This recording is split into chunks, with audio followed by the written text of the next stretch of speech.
Hello दोस्तों, स्वागत करते हैं आप सभी का आपके अपने यूट्यूब चैनल जयपुर पे। आज के इस वीडियो में हम डिस्कस करेंगे कि क्लास 11 में आप क्या लेना चाहते हो, साइंस, आर्ट्स या फिर कॉमर्स। तीन चीज़ यहाँ पे आपको दिख रहा है, एक है साइंस, दूसरा है आर्ट्स और तीसरा है कॉमर्स।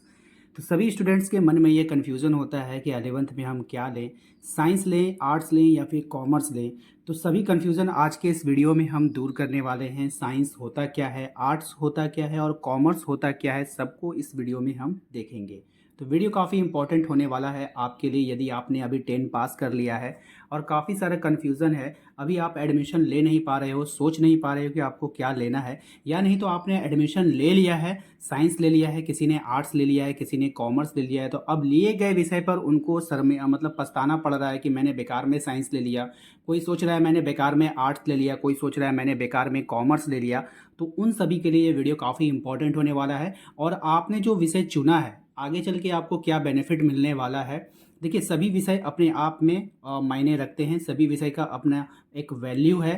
ठीक है, कोई विषय किसी से कम नहीं है। तो चलिए इस वीडियो को शुरू करते हैं। यदि आप हमारे चैनल पे पहली बार आ रहे हैं तो प्लीज़ सब्सक्राइब कर लीजिएगा, बेल आइकन को प्रेस कर लीजिएगा, क्योंकि आपको 11th की भी तैयारी इसी चैनल पे कराई जाएगी। तो चलिए स्टार्ट करते हैं।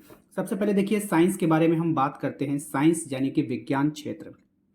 साइंस बेसिकली होता क्या है कि जो विषय आप साइंस में पढ़े हो, जैसे 8 में पढ़े हो, 9 में पढ़े हो, 10th में पढ़े हो, उसी चीज़ को 11th में और 12th में आपको डिटेल्थ में पढ़ना पड़ता है। साइंस थोड़ा सा टफ इसलिए हो जाता है क्योंकि इसका जो वर्ड होता है ना, एक एक वर्ड थोड़ा थोड़ा डिफ़िकल्ट होता है याद करने में। तो काफ़ी सारे स्टूडेंट्स को साइंस को याद करने में, रट्टा मारने में डिफ़िकल्ट होता है, और कुछ भी नहीं होता, बल्कि ये इंटरेस्टिंग चैप्टर होता है। ठीक है, इसका थोड़ा सा केमिस्ट्री का जो लेवल होता है वो थोड़ा हाई चला जाता है, बाकी फिजिक्स एंड बायोलॉजी काफ़ी इजी होता है। ठीक है, और जो विषय जो लोग साइंस लेते हैं उनको फिर मैथ लेना पड़ता है। बात समझ रहे हो? जो लोग साइंस लेते हैं उनको मैथ भी लेना पड़ता है, और जिनका मैथ वीक होता है वो डरते हैं साइंस को लेने में। आर्ट्स वाले स्टूडेंट्स के लिए क्या है कि जो आर्ट्स लेते हैं, जैसे कि उनको कोई हिस्ट्री ऑनर्स ले लेता है, कोई इकोनॉमिक्स ले लेता है, यानी कि इस तरह से लोग लेते हैं। तो आर्ट्स में क्या होता है कि आर्ट्स एक थोड़ा इजी वे में चला जाता है। ठीक है, लोग इसको बहुत गिरा हुआ नज़र से देखते हैं, ऐसा नहीं है। आर्ट्स का भी अपना एक अलग मायने होता है, आर्ट्स अपना एक अलग वैल्यू रखता है। अब आर्ट्स के स्टूडेंट्स आगे चलकर फेल हो जाते हैं। ठीक है, मतलब क्या चीज़ में फेल होते हैं, करियर में फेल। आप देखे होंगे जो लोग आर्ट्स ले लेते हैं वो कुछ नहीं कर पाते, बस डिग्री लेकर के अपने पास बैठे रहते हैं। ऐसा उनके कारण होता है, वे स्टूडेंट्स होते हैं जो पढ़ाई बिल्कुल भी नहीं करते हैं। ठीक है, आर्ट्स वाले को आप देखोगे, जो लोग आर्ट्स लेते हैं ना, वो सिर्फ जब एग्ज़ाम आप लोगों का आएगा तो एग्ज़ाम के ठीक, याद रखिएगा, एग्ज़ाम के ठीक 2 महीना पहले वो पढ़ने बैठते हैं, किसी तरह पढ़ते हैं और एग्ज़ाम देते हैं और पास कर जाते हैं।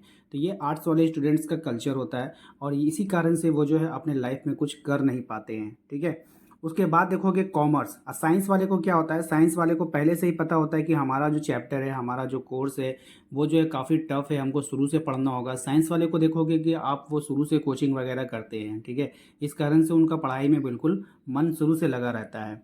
इसके बाद जो कॉमर्स है, कॉमर्स वे लोग लेने के लिए इच्छुक हो जाते हैं, जो लोग कॉमर्स, समझ रहे हैं, कॉमर्स वे लोग लेते हैं जो अकाउंट्स के क्षेत्र में जाना चाहते हैं। आपने देखा होगा बहुत सारे अकाउंट्स के काम होते हैं, जैसे कि सीए बनते हैं, चार्टर्ड अकाउंटेंट बनते हैं, कोई इनकम टैक्स जैसे कोई फाइल करना होता है तो वहाँ पे अकाउंटेंट को रखा जाता है। बिजनेस के अकाउंट्स को देखने के लिए अकाउंटेंट्स को रखा जाता है, तो वहाँ पे कॉमर्स एक अपना रोल निभाता है। तो जिनको इंटरेस्ट होता है अकाउंट्स में तो वो कॉमर्स को ले लेते हैं। ठीक है, तो ये तो हो गया आपका 11th में क्या लें, इसके बारे में हमने आपको बता दिया है डिटेल में। लेकिन इसके अलावा आपको लाइफ में करना क्या है ये आपका डिपेंड करता है। ठीक है, सबसे बड़ी बात है कि आप करना क्या चाहते हो लाइफ में। ओके, तो आपको क्या करना है लाइफ में ये आपको डिसाइड करना है। कोई आपको बता नहीं सकता है कि हाँ आप साइंस ले लो, आप आर्ट्स ले लो या फिर आप कॉमर्स ले लो। आपको खुद से पूछना होगा, अपने आप से आप खुद से पूछो कि आप करना क्या चाहते हो लाइफ में।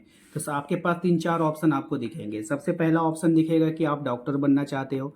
ठीक है, या फिर इंजीनियरिंग करना चाहते हो, या फिर मेडिकल क्षेत्र में जाना चाहते हो, या फिर सरकारी नौकरी में है।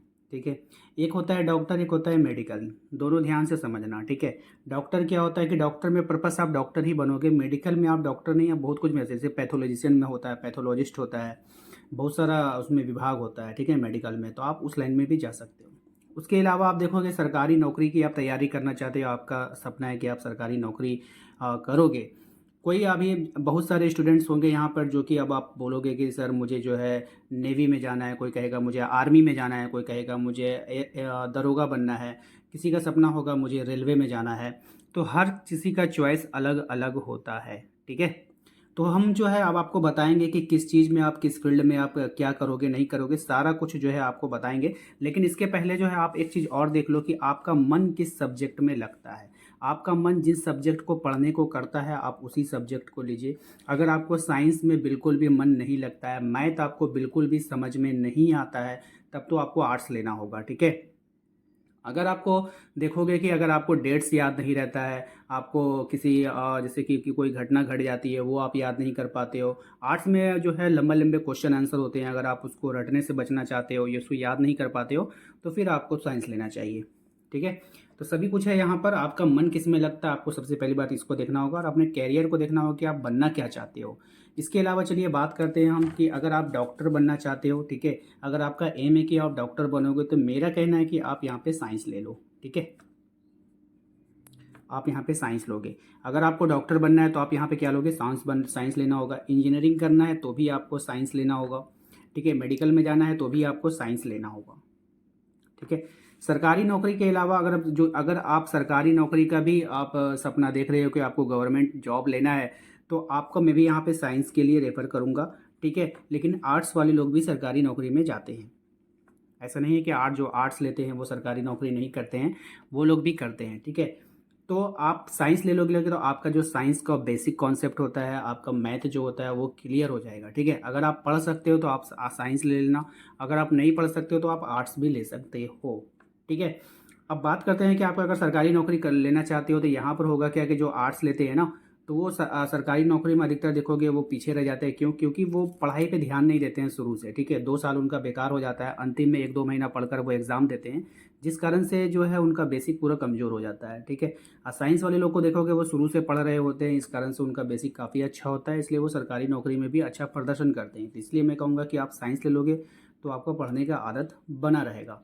इसके अलावा साइंस थोड़ा-सा खर्चीला होता है, ठीक है। खर्चीला क्या होता है? उसका कोचिंग वगैरह में देखोगे आप, हर विषय का अलग-अलग कोचिंग करना पड़ता है, ठीक है। जब आप 11th में जाओगे तो अब आपका फिज़िक्स, ठीक है, फिज़िक्स का हो गया या केमिस्ट्री हो गया या बायो हो गया या फिर मैथ हो गया या फिर इंग्लिश हो गया। सभी विषयों का अलग-अलग कोचिंग लेना पड़ता है। मैंने देखा है कि हर विषय का जो टीचर होते हैं वो अलग-अलग होते हैं। ऐसा नहीं है कि 10th की तरह आपको एक ही टीचर सब कोई पढ़ा देगा, ऐसा बिल्कुल भी नहीं होता है, ठीक है। हर विषय का जो है टीचर अलग-अलग होता है, ओके। तो यहाँ पर मैंने आप लोगों को बता दिया कि आप लोगों अपने अकॉर्डिंग, यानी आपको सोचना होगा कि आपको करना क्या है। यहाँ पे अंतिम में मैं एक लास्ट निर्णय यही देना चाहूँगा, अगर आपका इन सब में अगर आपको जाना चाहते हो तो सबके लिए तो मेन है कि आप लोग जो है साइंस लेके पढ़ो, ठीक है। साइंस लेके पढ़ो। दूसरी बात है कि कभी कभी होता है, ये देखा गया है कि पहले जो है स्टूडेंट साइंस ले लेता है, ठीक है, पहले जो है साइंस ले लेता है, बाद में वो आर्ट्स में कन्वर्ट हो जाता है। क्या होता है? बाद में वो आर्ट्स में कन्वर्ट हो जाता है, उसको लगता है कि मैं साइंस नहीं संभाल सकता हूँ, तो वो क्या करता है 12 के बाद जो है वो आर्ट्स ले सकता है, ठीक है ना। मतलब आप 11-12 आप साइंस से करो, ठीक है, उसके बाद आप बीए में एडमिशन ले सकते हो, यानी बैचलर ऑफ आर्ट्स में ले सकते हो, ओके। लेकिन अगर आपने आर्ट्स से एडमिशन ले लिया है, अगर आप सोचोगे फिर मैं बीएससी कर लूँगा आगे चल के मैं साइंस ले लूँगा, तो ऐसा नहीं होता है। यानी आप साइंस से आर्ट्स में जा सकते हो, आर्ट्स से साइंस में नहीं जा सकते हो। साइंस से आप कॉमर्स में जा सकते हो, कॉमर्स से आप साइंस में नहीं जा सकते हो। तो ये इसका फंडा है, ठीक है। साइंस ले लेने के बाद आप किसी भी फील्ड में जा सकते हो, लेकिन आर्ट्स ले लेने के बाद केवल और केवल आर्ट्स में ही रह जाओगे। तो ये इसका टोटल फंडा है, आपको उसको समझ में आ गया होगा। जहाँ तक बात है मेरी सरकारी नौकरी के लिए, कि ज़्यादातर स्टूडेंट्स, लगभग 90% स्टूडेंट जो है गवर्नमेंट जॉब की तैयारी के लिए लग जाते हैं। 90% स्टूडेंट है तो जो सरकारी नौकरी चाहते हैं कि मैं सरकारी नौकरी लूँगा, तो उसके लिए है कि आपका तो बस 10th और 12, ठीक है। 80% जॉब जो है आपका इसी बेसिस पे मिल जाता है। रहा उसके बाद आपका 20% जॉब जो हाई लेवल जॉब होते हैं, जैसे ग्रेजुएट लेवल हो गया या फिर आपका आईएएस हो गया, आपका यूपीएससी का एग्ज़ाम वगैरह हो गया, तो ये सब जो है आपका सबका जो है आपका बीए, आपको इसमें अगर बीए भी अगर आप कर लेते हो आर्ट्स से, तो ये भी आपके लिए पूरा होता है, ठीक है। तो उम्मीद करते हैं कि आप लोगों को समझ में आ गया होगा। वीडियो अच्छा लगा है तो प्लीज़ वीडियो को लाइक कर दीजिएगा, चैनल पे पहली बार आए तो सब्सक्राइब जरूर कर लीजिए, बेल आइकन को प्रेस कर लीजिए ताकि आने वाली हर एक वीडियो का नोटिफिकेशन आपके मोबाइल पे चला जाए। मिलते हैं अगले वीडियो में। Thank you.